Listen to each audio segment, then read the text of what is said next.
My parents said a baby out of wedlock would ruin the family name. 15 years later, that same child opened the door when they came begging to meet him and their faces went white. I still remember the knock. It wasn't loud. Just 3 short taps, barely louder than a breath. But I felt it. Like a weight behind the door. Like I already knew it wasn't just a knock, it was a shift. A before and after moment. The kind of knock that doesn't wait for permission. My father walked in without pause. As always, pressed slacks, starched shirt, watch glinting under the hallway light. His eyes scanned the room like he was already disappointed by what he hadn't found. I was sitting on the edge of my bed, phone still glowing in my hand. Her last message hung on the screen. It's positive. I hadn't answered. I was still trying to breathe.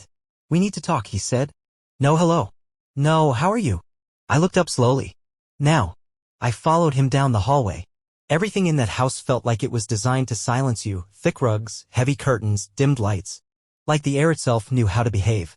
My mother was already seated in the living room, spine straight, hands clasped like she was waiting for communion. Her mouth was tight, but her lipstick perfect. She looked at me the way people look at broken things they still want to keep. My father didn't sit. He stood between us.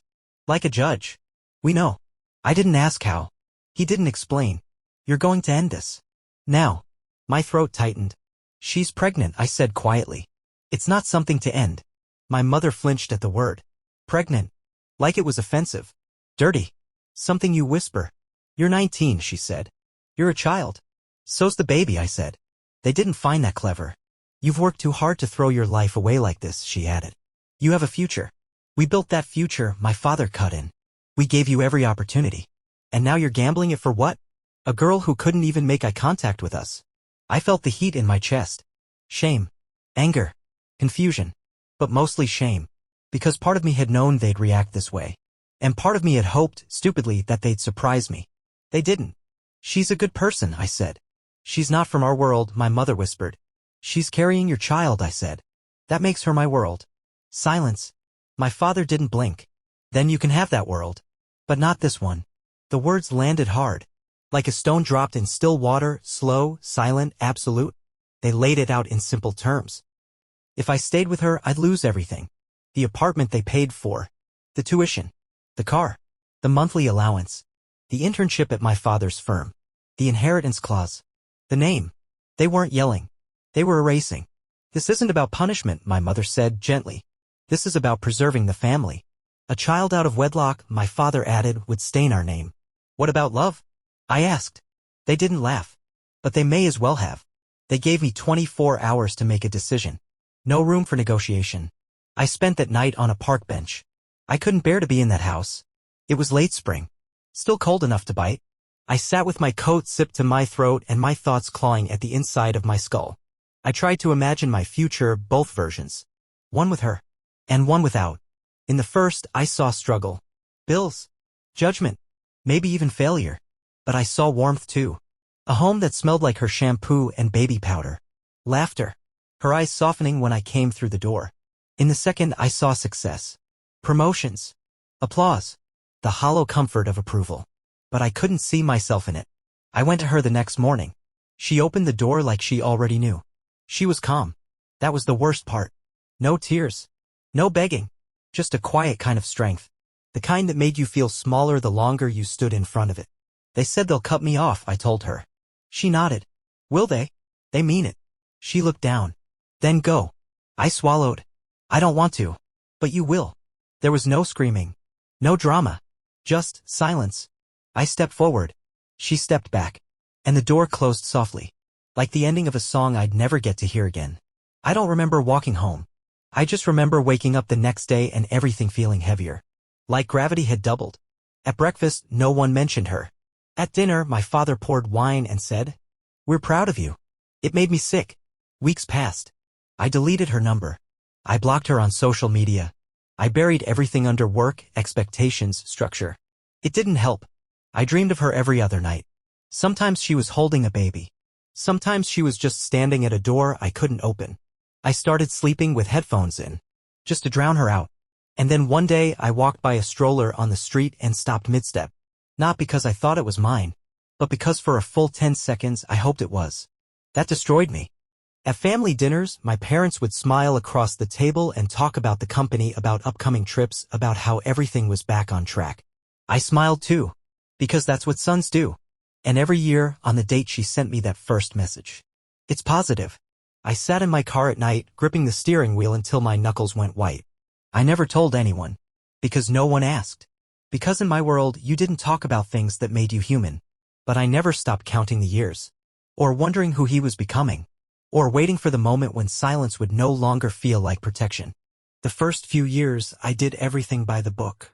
Finished my degree. Took the job my father arranged. Attended the right events, shook the right hands. Smiled when I was expected to smile. From the outside, I looked like someone on track. Inside, I was just surviving. Not in the dramatic sense. I wasn't falling apart. I was just numb. I did what I was supposed to do and waited for time to do what everyone said it would. Make the pain smaller. Didn't. I thought about them more than I admitted. Not just her. Him too. The child I never met. I didn't even know his name. But he had one. A birth certificate. A birthday. A whole life. Without me. I wondered how she was doing. Whether she had help. Whether she struggled.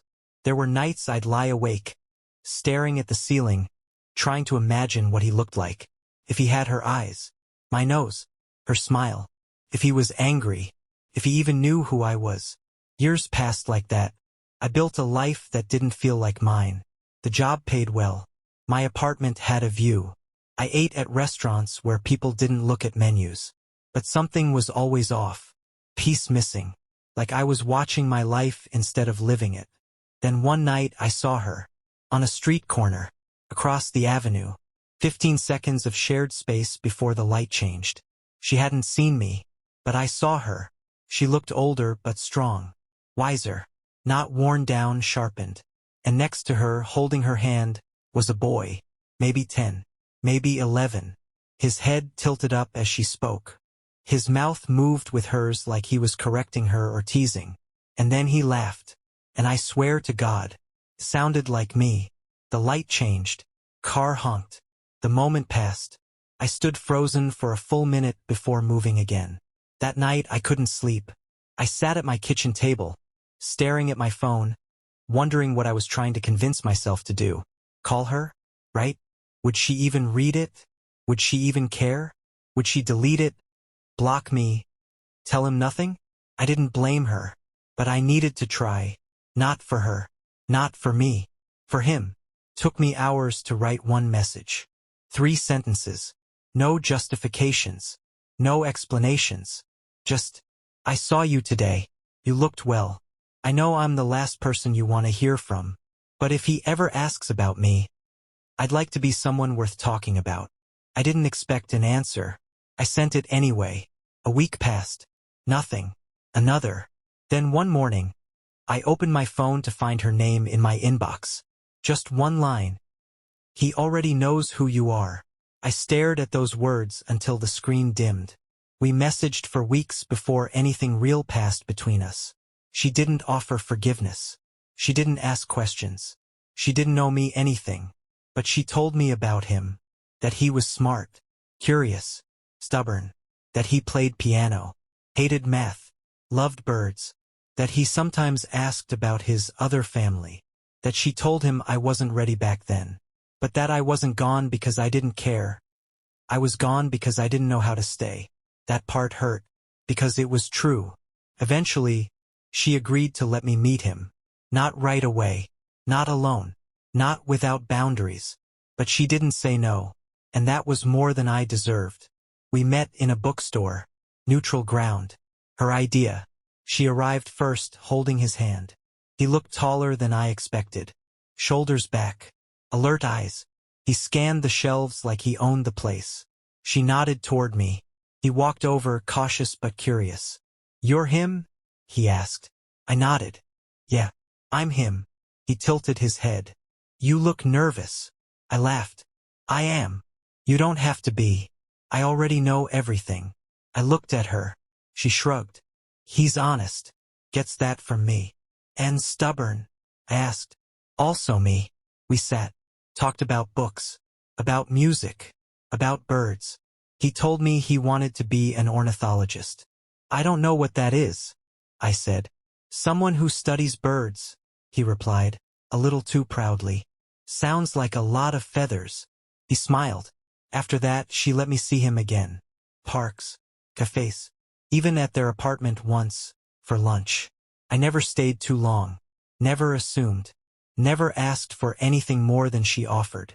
Because I knew the line between showing up and trying to reclaim was thin. And I wasn't there to rewrite history. I was just trying to exist in the present. My parents never knew. Not because I was hiding it, but because they never asked. They believed the story they told themselves, that the problem was gone, that I'd moved on, that that chapter had closed. But it hadn't. Not for me. Not for the boy whose eyes looked just like mine. He started texting me eventually. Random things. Bird facts. Bad jokes. Photos of the sky with captions like, "Saw a hawk. Thought of you." Sometimes I'd catch myself smiling at my phone like an idiot on the subway. And I didn't care. Because for the first time in years, something felt honest. He asked once why I hadn't stayed. I didn't give him the full answer. Just said, "I made a mistake. A big one. But I'm trying now." He nodded. Didn't push. He was kind like that. Like his mother. And little by little a connection formed. Not as a father. Not yet. But as someone real. Someone present. Someone trying. It started with a voicemail. Unfamiliar number. Slightly shaky voice. "My mother. We heard you're in the city again. We were wondering if maybe we could talk." No apology. No mention of the past. Just a vague request coded in civility. I listened to it 3 times before deleting it. Then my father called. Direct. Flat. Like he was speaking to a business associate. "We know about the boy." He didn't say his name. "We'd like to meet him." Like it was a favor. Like they'd earned the right to make that request. I didn't answer right away. I let the silence sit. 2 days later, my mother called again. This time, her voice cracked a little. "We're not asking to be forgiven. We just want to see him. Just once. Please." That word, please, used to be foreign in their mouths. They never needed to beg. They always had leverage. This time, they had nothing. I didn't tell them yes. I didn't tell them no. I just said, "Come by next Sunday. 3 p.m. I didn't tell him they were coming. Not because I wanted to surprise him, but because I didn't want him to carry the weight of their history. Not yet. The morning of the visit, I cleaned the apartment even though it was already spotless. I checked the fridge, rearranged the books, folded the throw blanket 4 times. Sam, my son, asked me if someone important was coming. "Maybe," I said, "but not in the way you think." He shrugged and went back to his homework. 15 years old. Tall. Calm. Eyes sharp. Too smart for this world. Too kind for theirs. At 2:57 p.m., I heard their car pull up. I didn't go outside. I didn't open the door. Instead, I sat at the kitchen table, listening to the ticking of the wall clock. At exactly 3 o'clock, the doorbell rang. I called out to Sam. "Can you get that?" "Sure." I listened as he walked down the hall, barefoot on hardwood, casual, curious. I imagined their faces as he opened the door. The tilt of his chin, the structure of his cheekbones, the unmistakable echo of my father's mouth, only softer. He said, "Hi." They stood there, silent. I stepped out from the kitchen. They didn't move, just stood frozen on the porch. 2 statues in designer coats that didn't fit the season.